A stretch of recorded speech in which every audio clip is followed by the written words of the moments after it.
Assalamualaikum warahmatullahi wabarakatuh. Salam guru Indonesia, salam guru penggerak, salam budaya, salam lestari, dan salam literasi.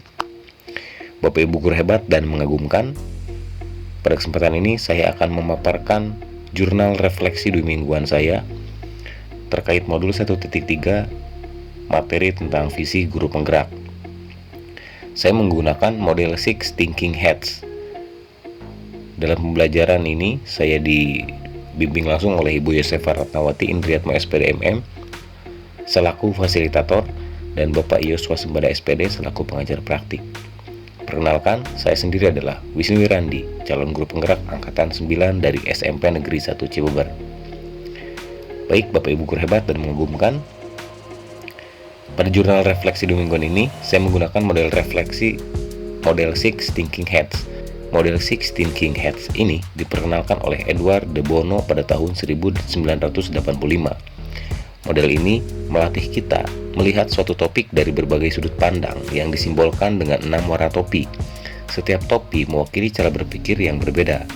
Beberapa di antaranya terkadang mendominasi cara kita berpikir. Karena itu, dengan semakin sering melatih ke-6 topi, kita akan dapat mengambil refleksi yang lebih mendalam. Model Six Thinking Hats tersebut diantaranya yang pertama proses. Dalam proses ini terdiri dari planning for action, what type of thinking is need, thinking about thinking, artinya perencanaan tindakan, jenis pemikiran apa yang dibutuhkan, dan berpikir tentang berpikir. Lalu yang kedua, creativity, yang di dalamnya terdapat ideas, possibilities, pie in the sky, alternatives, imagining all kind of solution, atau ide, kemungkinan, alternatif yang luar biasa, membayangkan segala macam solusi. Berikutnya, fact, berkaitan dengan what do we know, what do I need to find out, objective information and data, artinya apa yang kita ketahui, apa yang perlu saya cari tahu, informasi dan data yang objektif. Yang keempat, benefit, yang berkaitan dengan positive points, why an idea may be useful, logical reason are posified, atau poin positif, mengapa sebuah ide mungkin berguna dan alasan logis yang diberikan. Yang kelima adalah feelings, current feelings, intuition, hunches, gut instinct, dan no reasoning needs, yang berkaitan dengan perasaan saat ini, intuisi, firasat, naluri, dan tidak perlu alasan. Berikutnya, cautions, yang berkaitan dengan weakness, risk, difficulties, dangers, logical reason are provided. Itu berkaitan dengan kelemahan, risiko, kesulitan, bahaya, dan alasan logis yang diberikan. Baik Bapak Ibu guru hebat dan mengagumkan, yang pertama adalah proses. Dari keseluruhan pembelajaran yang saya lakukan pada pembelajaran modul 1.3 tentang visi guru penggerak, saya melakukan kolaborasi bersama seluruh pemangku kepentingan dan berpikiran positif dalam melakukan perubahan dan mengaktualisasikan visi guru penggerak yang telah saya buat. Visi guru penggerak bisa diwujudkan jika seorang pendidik sudah memiliki nilai-nilai dan peran guru penggerak dalam pembelajaran sehari-hari di sekolah. Tentu, proses pendidikan di sekolah patut berlandaskan filosofi pendidikan Ki Hajar Dewantara dan profil pelajar Pancasila. Visi bisa diwujudkan melalui prakarsa perubahan dengan menggunakan pendekatan inquiry apresiatif Bagja. Buat pertanyaan utama, ambil pelajaran, gali mimpi, jabarkan rencana, dan atur eksekusi. Berikutnya berkaitan dengan creativity. Agar keikutsertaan saya tetap stabil dalam mengikuti pendidikan guru penggerak ini, saya mengerjakan tugas-tugas pendidikan ini di sela-sela kesibukan pekerjaan saya. Saya sebagai guru, Wakasek Sarana dan Prasarana, pembina ekstrakurikuler, dan saya pun sebagai dosen di Universitas Setiabudi Rangkas Bitung Kampus 2 Baya. Maka, dalam hal ini, saya harus dapat memiliki kreativitas dalam pembagian waktu yang saya miliki. Saya meminta bantuan dari guru-guru lain dalam penanganan siswa di sekolah. Saya juga meminta bantuan teman saya saat saya membutuhkan bantuan untuk membuat aksi nyata dalam proses pengambilan dokumentasi foto atau video. Lalu, kondisi fisik saya juga dipaksa agar tetap sehat dalam kondisi ini. Saya juga membaca referensi dari berbagai sumber agar dapat menambah pengetahuan berpikir saya. Saya lakukan itu baik secara daring ataupun luring. Berikutnya, fact. Saya belajar tentang visi guru penggerak.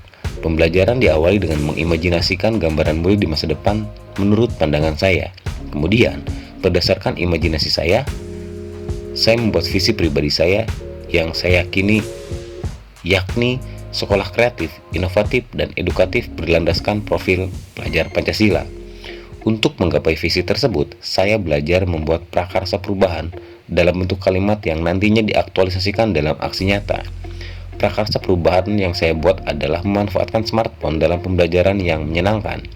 Saya juga dikenalkan pada gambaran prakarsa perubahan atap, yakni aset, tantangan, aksi, dan perubahan. Untuk mewujudkan prakarsa perubahan tersebut, saya pun mempelajari pendekatan inquiry apresiatif Bagja, baik secara mandiri, kolaboratif dalam grup chat, ruang kolaborasi dan diskusi, ataupun diskusi kopi darat bersama rekan calon guru penggerak yang jarak rumahnya berdekatan. Berikutnya benefit. Dalam upaya mewujudkan visi guru penggerak, kita harus berkolaborasi dengan pihak lain. Kita tidak bisa berjalan sendirian. Kita juga patut berpikir positif dalam merealisasikan sebuah perubahan. Tentu ada beberapa hal yang perlu diperbaiki. Tidak ada suatu hal baru yang direncanakan akan berjalan dengan baik. Oleh karena itu, pikiran positif dan pendekatan inquiry apresiatif bisa menjadi pegangan dalam merealisasikan visi pribadi yang telah ditetapkan. Feelings. Saya merasa sangat senang dan menggairahkan saat mempelajari visi guru penggerak pada modul 1.3 ini, karena saya mendapatkan pengetahuan baru yang belum pernah saya dapat sebelumnya dan belum saya kuasai. Saya merasa ini sangat penting bagi diri saya. Bagja merupakan sesuatu yang baru bagi saya.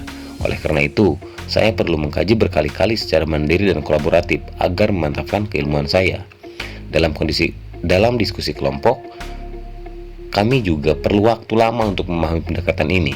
Tetapi akhirnya kami bisa menyelesaikan kolaborasi ini dengan baik di antara kelompok anggota kami. Berikutnya, caution. Pada saat pembahasan materi ini, saya masih belum bisa maksimal. Hal ini dikarenakan adanya jadwal pembelajaran di sekolah dan kondisi fisik pekerjaan lain yang perlu saya selesaikan secara bersamaan. Selain itu, saya pun harus merawat keluarga kecil saya, harus membawa anak yang sakit ke dokter, membantu istri merawatnya di rumah. Jadi, konsentrasi saya juga agak kurang baik selama mempelajari modul ini. Ditambah lagi, kondisi jaringan internet yang juga kurang stabil, karena saat itu dipergunakan juga untuk kegiatan ANBK di sekolah. Akhirnya, mengharuskan saya menggunakan koneksi internet dari HP dengan kapasitas kuota yang terbatas. Tapi, meskipun begitu, saya dapat mengerjakan seluruh tugas-tugas saya dengan baik dan tepat waktu. Bapak Ibu guru hebat dan mengagumkan, demikian pemaparan jurnal refleksi dui mingguan saya. Terima kasih banyak, semoga bermanfaat. Salam budaya, salam lestari, salam literasi. Dari saya, Wisnu Wirandi.